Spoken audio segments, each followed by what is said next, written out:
السلام علیکم. ہمارے چینل بیا اور مالا پر خوش آمدید. اگر آپ ہمارے اس چینل پر پہلی دفعہ آئے ہیں یا آپ نے ابھی تک سبسکرائب نہیں کیا تو بیا اور مالا کو سبسکرائب کرنا اور بیل آئیکن پریس کرنا ہرگز نہ بھولیں. نایاب اور کومل بچپن کی سہیلیاں تھیں. کومل کا تعلق درمیانے طبقے سے تھا. شروع سے ہی پیسوں کی کمی کی وجہ سے ماں باپ میں لڑائی جھگڑے ہوتے دیکھے تھے، جس کے منفی اثرات بچوں پر پڑے تھے اور بچے عدم اعتماد اور عدم تحفظ کا شکار ہو گئے تھے. اسی طرح زندگی کے روز و شب گزرتے گئے. کومل اسکول سے کالج اور کالج سے یونیورسٹی پہنچ گئی. وہ شروع سے ہی مذہب سے خاصا لگاؤ رکھتی تھی. یہی وجہ تھی کہ چھوٹی عمر سے نماز پابندی سے پڑھا کرتی اور پردہ بھی کیا کرتی. فیشن اور تصویروں سے اسے سخت چڑ تھی، اس لیے اس کی دوستیں بھی کم تھیں، کیونکہ زیادہ تر لڑکیاں اسے فرسودہ خیالات کی پروردہ قرار دیتی اور کچھ لڑکیوں کا خیال تھا کہ کومل کے اندر بوڑھی روح ہے جو ابھی سے مذہب اور دین کی باتیں کرتی رہتی ہے. مگر کومل ان باتوں کا برا نہیں مناتی اور ہنس کے گزر جاتی. اسے اس بات پر پختہ یقین تھا کہ وہ جو کچھ کر رہی ہے دین اسلام کے مطابق کر رہی ہے، اس لیے اس دنیا میں نہ صحیح آخرت میں تو اسے بھرپور صلہ ملے گا. اس لیے وہ ثابت قدمی کے ساتھ ان آفاقی اصولوں پہ قائم رہتی اور اس کی دوست نایاب بھی ہمیشہ اس کا ساتھ دیا کرتی. یہی وجہ تھی کہ 15 سال گزر جانے کے باوجود ان کی دوستی اور محبت میں کوئی فرق نہیں آیا تھا. اس روز بھی ان کی کلاس ختم ہونے کے بعد نایاب نے اس سے پوچھا تھا، کیا بات ہے کومل، آج تم کچھ پریشان سی لگ رہی ہو. آؤ چلو کینٹین چلتے ہیں، پہلے کچھ پیٹ پوجا ہو جائے، پھر ماں بدولت تمہارا مسئلہ بھی حل کرنے کی کوشش کریں گے. نایاب نے مسکراتے ہوئے کومل سے کہا اور دونوں کینٹین کی جانب چل پڑی. وہاں سے سنیکس اور کولڈ ڈرنکس لے کر دونوں نسبتاً پرسکون گوشے میں جا کے بیٹھ گئیں. ہاں اب بتاؤ کیا بات ہے، نایاب نے کومل کی طرف باغور دیکھتے ہوئے پوچھا. سوجی ہوئی سرخ انگارہ آنکھیں، تھکا ہوا چہرہ، پیلی رنگت اور شکن آلود کپڑے اس بات کی عکاسی کر رہے تھے کہ کومل کس قدر بے چین اور مضطرب ہے. بات دراصل یہ ہے کہ کل کچھ لوگ ہمارے گھر آئے تھے، کومل نے بات شروع کرتے ہوئے کہا. تو یہ بات ہے، گویا آپ کچھ عرصے میں پیا دیش سدھار جائیں گی، تو اس میں پریشانی کی کیا بات ہے، یہ تو خوشی کی بات ہے، نایاب نے چہکتے ہوئے کہا. تو کومل نے غصے سے اس کی طرف دیکھتے ہوئے کہا، تم پہلے میری پوری بات سن لو پھر اپنا تبصرہ کرتی رہنا. میرا ابھی شادی کرنے کا کوئی ارادہ نہیں ہے. ابھی میرا ایم اے مکمل نہیں ہوا ہے، اس کے بعد بھی مجھے بہت کچھ کرنا ہے اور گھر میں ابھی سے میری شادی کی باتیں شروع ہو گئی ہیں. پھر آہستہ آہستہ کومل نے تمام تفصیلات نایاب کے گوشے گزار کر دی، جن کو سن کے نایاب بھی یہ سوچنے لگی کہ واقعی کومل کے لیے تو اپنا ماسٹرز مکمل کرنا مشکل ہو جائے گا. تاہم نایاب نے کومل پر اپنی پریشانی ظاہر نہیں کی اور مسکراتے ہوئے اسے تسلی دیتے ہوئے کہا، کوئی بات نہیں کومل، اچھے رشتے مشکل سے ملتے ہیں، پڑھائی تو شادی کے بعد بھی ہو سکتی ہے. اگر تمہارے گھر والے تیار ہیں تو تم کو پریشان ہونے کی کوئی ضرورت نہیں. چلو اب جلدی سے اٹھ جاؤ، کلاس کا وقت ہو گیا ہے. اور پھر کومل کی بھلا چلنی بھی کہاں تھی. گھر میں اس کی شادی کا جب ذہن بنا لیا گیا تھا تو رشتہ پکا کر دیا گیا. اس کے نانا کرتے بھی جھٹ منگنی پٹ بیاہ کے مصداق اس کی شادی کی تاریخ طے ہو گئی اور 6 ماہ بعد کومل کی رخصتی تھی. اس زمن میں اس کے گھر مہمانوں کی آمد تھی. شادی سے 1 ہفتہ قبل تمام دوستیں اور کزنس اس کے گرد جمع ہو گئی تھیں اور خوب شور شرابہ اور ہلا گلا کر رہے تھے. کوئی شادی کے گیت گا رہا تھا تو کوئی مہندی لگا رہا تھا، کسی کو اپنے کپڑوں کی فکر تھی تو کوئی میچنگ کی جیولری کے لیے پریشان تھا. ہر شخص مصروف تھا. کومل بظاہر تو مطمئن اور پرسکون تھی، مگر دل ہی دل میں مستقبل کے بارے میں پریشان اور فکر مند بھی تھی. اس پریشانی کو دور کرنے کے لیے اس نے اپنا معمول بنا لیا تھا کہ روزانہ 2 رکعت صلاۃ حاجت پڑھ کر اللہ سے خوب دعائیں کیا کرتی تھی کہ شادی کے اس فیصلے کو اس کے لیے خیر و برکت اور خوشی کا باعث بنائے اور اسے ان مشکلات اور پریشانیوں سے محفوظ رکھے۔ شادی کے روز گہرا سرخ کامدار شرارہ، اس کی مناسبت سے خوبصورت سا جھمکوں اور گلو بند کا سیٹ اور اس کے ساتھ میچنگ کی چوڑیاں، ان تمام چیزوں نے کومل کے حسین چہرے کو مزید خوبصورت بنا دیا تھا۔ جو بھی دیکھتا تعریف کیے بنا نہیں رہتا۔ ہر شخص کے لب پہ یہی دعا تھی کہ کومل جیسی خوبصورت لڑکی کے نصیب بھی اچھے ہوں، اسے کسی دکھ اور پریشانی کا سامنا نہ کرنا پڑے۔ نکاح کے بعد تمام دوستوں نے کومل کو گھیرے میں لے لیا اور اسے چھیڑنے لگی۔ اب تو کومل پرائی ہو گئی۔ نایاب بھی کومل کے قریب بیٹھ گئی اور اس کے پرسکون چہرے کو دیکھتے ہوئے اس نے بے ساختہ کہا، اللہ تمہیں ڈھیروں خوشیاں دے میری پیاری دوست۔ نایاب جہاں کومل کی شادی پہ خوش تھی، وہیں افسردہ اور غم زدہ بھی تھی کہ اس کی اتنی اچھی سہیلی اس سے دور جا رہی ہے۔ اس نے کومل سے کہا، تم مجھے شادی کے بعد بھول تو نہیں جاؤ گی نا؟ تو کومل نے مسکراتے ہوئے کہا، ارے پاگل ہو گئی ہو کیا؟ اتنی اچھی دوست کو بھی کوئی بھلا سکتا ہے بھلا؟ ایسا کبھی نہیں ہو سکتا۔ تم بھی مجھ سے رابطہ رکھنا، ٹھیک ہے نا؟ اور یوں نکاح سے لے کر رخصتی تک کے تمام مراحل بخیر و خوبی طے ہو گئے اور کومل رخصت ہو کے اپنے سسرال آ گئی، جہاں اس کا پرتپاک استقبال ہوا۔ سسر نے شفقت سے اس کے سر پہ ہاتھ پھیرتے ہوئے کہا کہ آج سے تم میری بیٹی ہو۔ نندوں نے بھی خوش دلی سے خوش آمدید کہا۔ البتہ ساس کسی بھی قسم کا کوئی تاثر نہیں دے رہی تھی اور نہ ہی کومل کو منہ دکھائی یا کوئی تحفہ بھی دیا۔ بات دراصل یہ تھی کہ کومل کی ساس کو اس بات کا افسوس تھا کہ وہ اپنے بیٹے کی شادی مکمل دھوم دھام سے نہ کر سکی۔ نہ مایوں ہوا، نہ مہندی، نہ تصویریں بنی، نہ مووی، اسی لیے ان کا موڈ خراب تھا۔ اشر نے البتہ اسے کسی قسم کی تلخی کا احساس نہ ہونے دیا اور منہ دکھائی میں اسے بیش قیمتی انگوٹھی پہنائی۔ یوں اشر اسے کافی نرم مزاج اور سلجھے ہوئے لگے تھے۔ اگلے دن صبح جب کومل کے گھر والے آئے اور انہوں نے پوچھا کہ بیٹا تمہاری ساسو امی نے کیا تحفہ دیا، تو کومل خاموشی سے سر جھکا کے بیٹھ گئی، جبکہ اس کی نندوں نے بہانہ بنایا کہ امی تو اپنا تحفہ کہیں رکھ کے بھول گئی ہیں، انہیں ابھی مل نہیں رہا۔ وہ اپنی ماں کا بھرم رکھنا چاہتی تھی، سو یہ جھوٹ انہیں مناسب لگا۔ یہ تھی شادی کے ابتدائی دنوں میں ساس کی طرف سے سرد جنگ کی شروعات، مگر سادہ لوگ کومل کو اس بات کا احساس نہیں ہوا اور وہ دل و جان سے شوہر اور گھر والوں کی خدمت میں مصروف ہو گئی۔ یوں بھی اس کے گھر والوں نے تو اسے یہی سمجھایا تھا کہ شادی کے بعد اپنے سسرال کو ہی اپنا گھر سمجھے اور جس قدر ہو سکے سسرال والوں کی خدمت کرے۔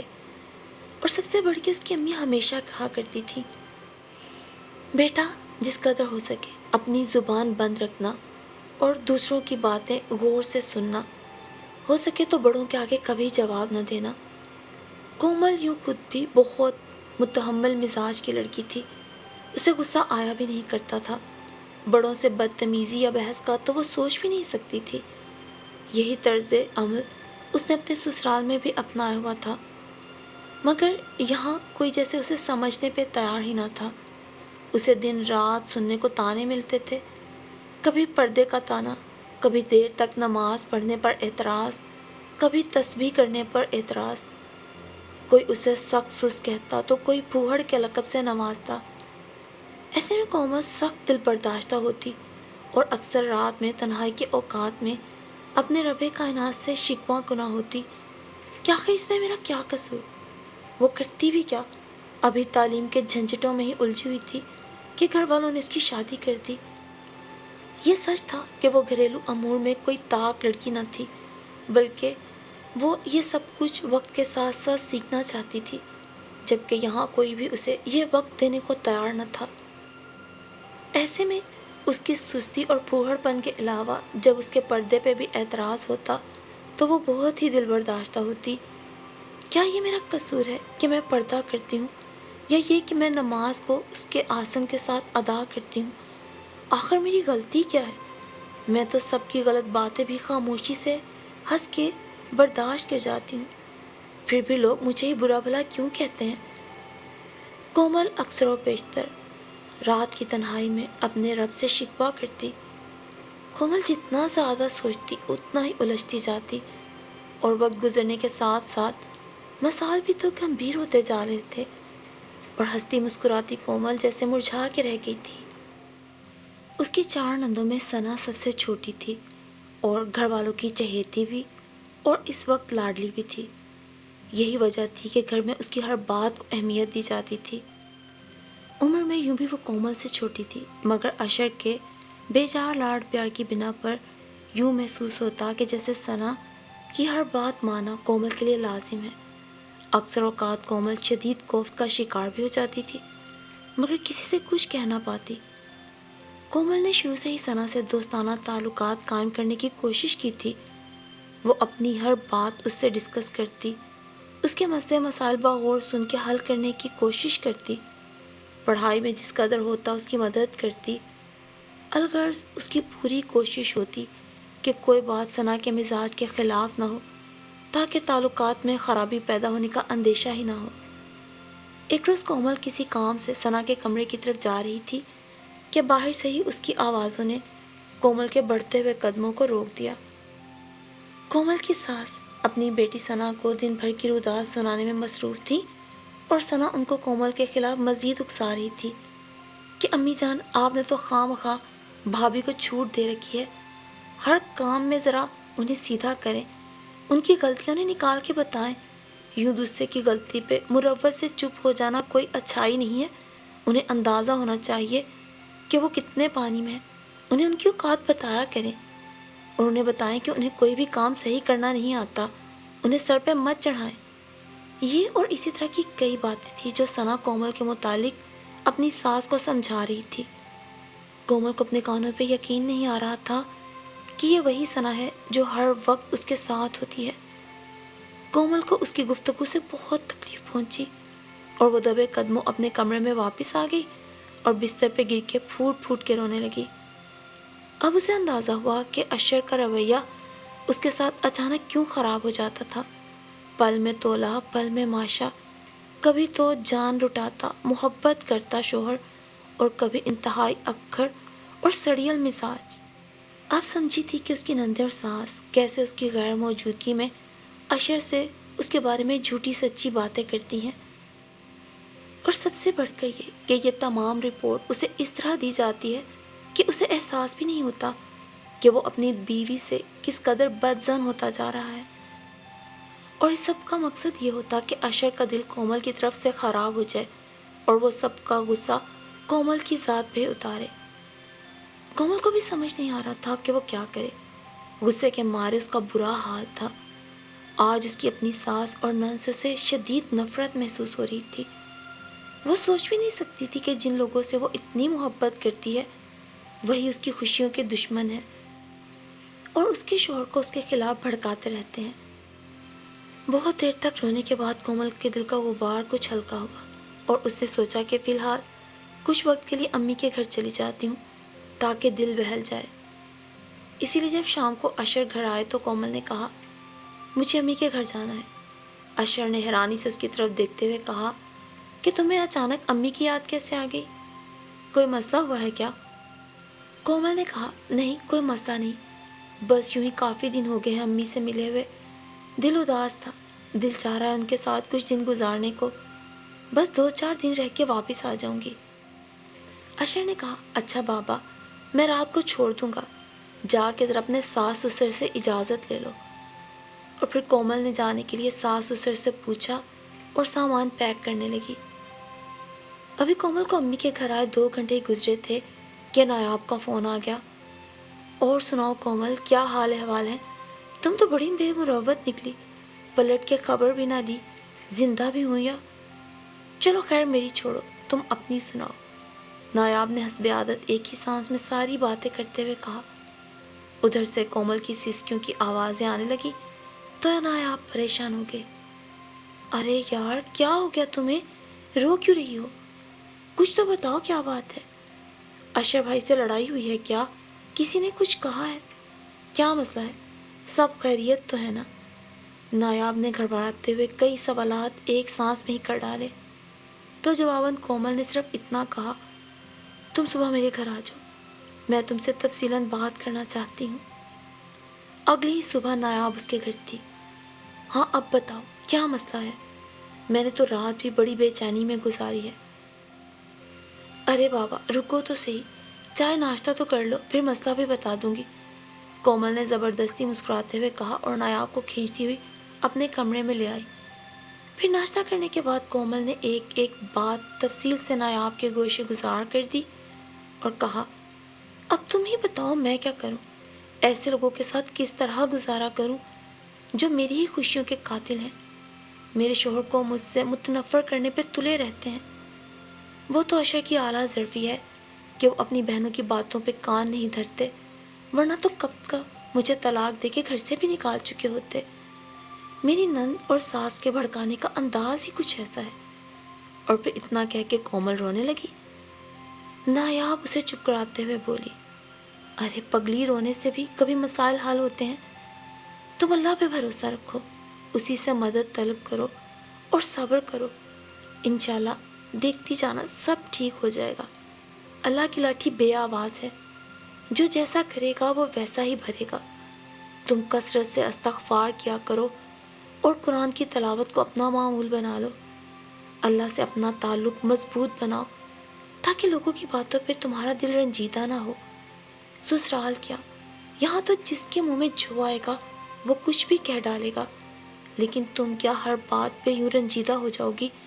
کیا ایک مومن کو، اللہ کی ذات پہ پختہ یقین رکھنے والے کو یہ سب زیب دیتا ہے؟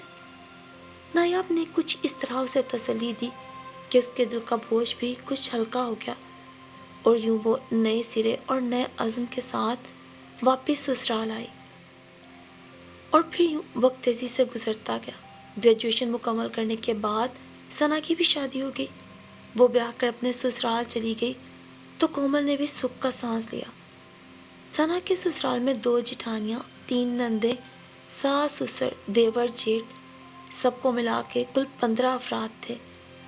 ہر کام ساس سسر کی مرضی کے مطابق ہوتا، اس میں اس کو بھی دخل اندازی کی اجازت نہ تھی، جبکہ شادی سے قبل ثنا کو ہر کام اپنی مرضی سے کرنے کی عادت تھی۔ اس سے وہ بہت پریشان ہوتی، کیونکہ وہ جتنی بھی کوشش کرتی کہ اس کا کام اچھا ہو جائے اور کسی کو بھی اس سے شکایت نہ ہو، اتنا ہی اس کا کام خراب ہو جاتا، اور ہر فرد ثنا سے ناراض رہتا کہ نہ جانے یہ کیسی لڑکی ہے، کوئی بھی کام ڈھنگ اور سلیقے سے کرنا نہیں آتا۔ بیچاری ثنا روزانہ سب کے طنز اور طعنے ہنس کے برداشت کرتی اور اندر ہی اندر جلتی کرتی رہتی، مگر زبان سے کچھ نہ کہتی، کیونکہ وہ چھوٹی تھی، اس لیے اس کی کوئی بات بھی نہیں سنتا تھا، بلکہ اس کو ہی تمام لوگوں کی باتیں سننا پڑتی اور ماننا بھی پڑتی۔ اس روز صبح سے موسم بہت خوشگوار ہو رہا تھا، ہلکی پھلکی بوندا باندی وقفے وقفے سے جاری تھی، پوری فضا مٹی کی سوندھی سوندھی خوشبو سے مہک رہی تھی۔ ثنا نے آسماں پہ نگاہ ڈالتے ہوئے اپنے شوہر حاشر سے کہا، کتنا خوبصورت موسم ہے نا، آپ پلیز آج مجھے امی کے گھر چھوڑ دیں۔ حاشر جو آفس جانے کے لیے تیار ہو رہے تھے، انہوں نے ثنا کو باغور دیکھا اور کہا، ابھی تو مجھے دیر ہو رہی ہے، پھر کسی دن چلی جانا۔ اور یہ سن کے ثنا کی آنکھوں سے ٹپ ٹپ آنسو گرنے لگے اور خاموشی سے جا کر وہ کچن میں چائے بنانے لگی۔ اور پھر کافی عرصے بعد ایک روز ثنا اپنے میکے آئی تو اس کی بڑی آؤ بھگت کی گئی۔ ان دنوں کومل کی طبیعت خراب تھی، مگر ساس سسر کا حکم تھا کہ ثنا کی پسند کے تمام کھانے بنائے جائیں۔ اس طرح کومل نے اکیلے 8-10 ڈشز مثلاً شامی کباب، بریانی، چکن نہاری، کوفتے، چائنیز رائس، کھیر وغیرہ تیار کیں اور ساتھ ساتھ گھر کے دیگر کام بھی نمٹاتی گئی، جبکہ ساس صاحبہ اطمینان سے ثنا کے ساتھ باتوں میں مصروف ہو گئی۔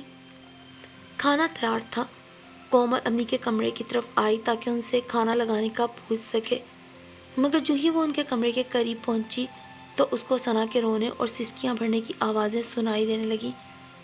کومل بہت حیران ہوئی کہ ثنا کو کیا ہو گیا ہے، ابھی تو اس کی شادی کو سال بھی نہیں ہوا، اور پھر ثنا کے سسرال والوں کا شمار شہر کے پڑھے لکھے اور معزز لوگوں میں ہوتا ہے۔ بہرحال کومل خاموشی سے وہاں سے پلٹ آئی۔ ثنا تقریباً 1 ہفتے تک ان کے ساتھ ٹھہری۔ اس دوران اس نے کومل سے بہت اچھے طریقے سے بات چیت کی، جیسے کہ وہ اپنے پچھلے رویے پہ نادم ہو۔ اکثر کاموں میں کومل کا ہاتھ بٹا دیا کرتی تھی، جبکہ شادی سے پہلے وہ کبھی بھی کومل کے پاس آ کے کسی کام میں مدد بھی نہیں کرتی تھی۔ اب کبھی سبزی بنا دیتی، کبھی اس کے ساتھ کھڑی ہو کے کچن میں پڑے برتن دھو دیتی، تو کبھی کپڑے استری کے لیے رکھے ہوتے تو استری کر دیتی۔ کومل اس کی تبدیلی پہ حیران بھی تھی اور خوش بھی کہ چلو ثنا کو عقل تو آ گئی۔ اس شام ثنا واپس سسرال جا رہی تھی تو کافی دیر تک وہ کومل کے گلے لگ کے روتی رہی۔ بھابھی مجھے معاف کر دیں، میں نے آپ کے ساتھ بہت زیادتی کی۔ آج شاید میں اپنے کیے کا ہی خمیازہ بھگت رہی ہوں کہ میرے سسرال میں کوئی بھی مجھ سے درست طریقے سے بات نہیں کرتا۔ ہر کوئی مجھ پہ حکم چلانا اپنا فرض سمجھتا ہے، مجھے جاہل اور خود کو بہت پڑھا لکھا سمجھتا ہے۔ میرے ہر کام میں نقص نکالا جاتا ہے تو مجھ سے یہ سب برداشت نہیں ہوتا۔ مجھے بھی اپنی غلطیوں اور کوتاہیوں کا شدت سے احساس ہو رہا ہے۔ میں بہت شرمندہ ہوں، آئندہ آپ کو مجھ سے کوئی شکایت نہیں ہوگی۔ کومل نے مسکراتے ہوئے ثنا کے سر پہ ایک چپت لگاتے ہوئے کہا، بے وقوف لڑکی، اس میں معافی مانگنے کی کون سی بات ہے؟ تم چھوٹی تھی اور تمہیں ان باتوں کی سمجھ بھی نہیں تھی، اس لیے میں تو تمہاری سب باتوں کو بھول بھی گئی۔ ہاں یہ سچ ہے کہ تب میرا دل بہت برا ہوا تھا، مگر پھر اللہ کے فضل سے اور اللہ سے مانگنے پر ہی اس نے میرے دل سے ہر بات کا رنج دور کر دیا اور میرا دل تمہاری طرف سے بالکل صاف ہو گیا۔ چلو چھوڑو، جو ہوا سو ہوا، اب زیادہ رونے دھونے کی بھی ضرورت نہیں، چلو جلدی سے چپ ہو جاؤ۔ اس نے روتی ہوئی ثنا کو چپ کرایا۔ جانے کی تیاری کرو، تمہارے شوہر صاحب آنے والے ہیں، یوں روتے دھوتے دیکھیں گے تو پریشان ہوں گے۔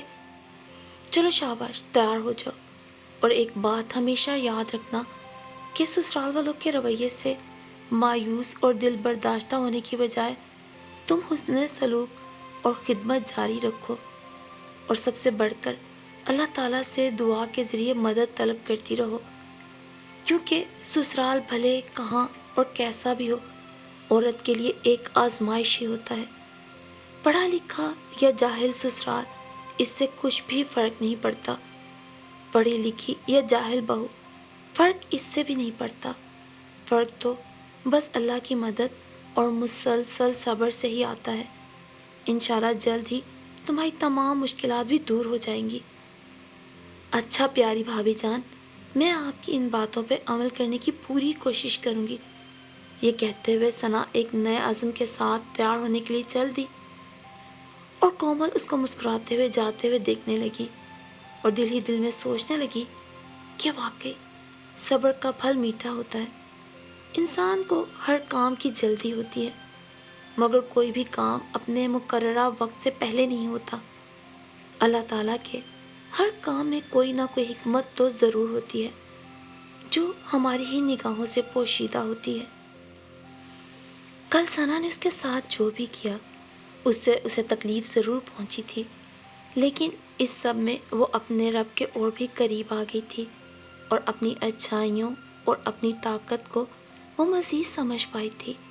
اس نے اپنے کردار کو کھونے نہیں دیا تھا، اور آج اشر پورے دل و جان سے اس کی قربانیوں کی قدر کرتا تھا، کہ بھلے دیر سے ہی صحیح، سمجھ تو وہ بھی گیا تھا کہ اس کی ماں اور بہنیں کس برے طریقے سے اس کی شادی شدہ زندگی کو خراب کرنا چاہتی تھیں۔ آج ثنا کی شکایات سن کر اس کی ماں کو بھی احساس ہو گیا تھا کہ کل کو جو کچھ انہوں نے اپنی بہو کے ساتھ کیا تھا، آج کسی نہ کسی صورت میں ان کی بیٹی کے ساتھ بھی ہو رہا تھا۔ تو بات بس اتنی سی ہے کہ اگر ہم قدرت کی حکمت عملی کو سمجھیں تو اس میں ہماری ہی کوئی نہ کوئی بھلائی پوشیدہ ہے۔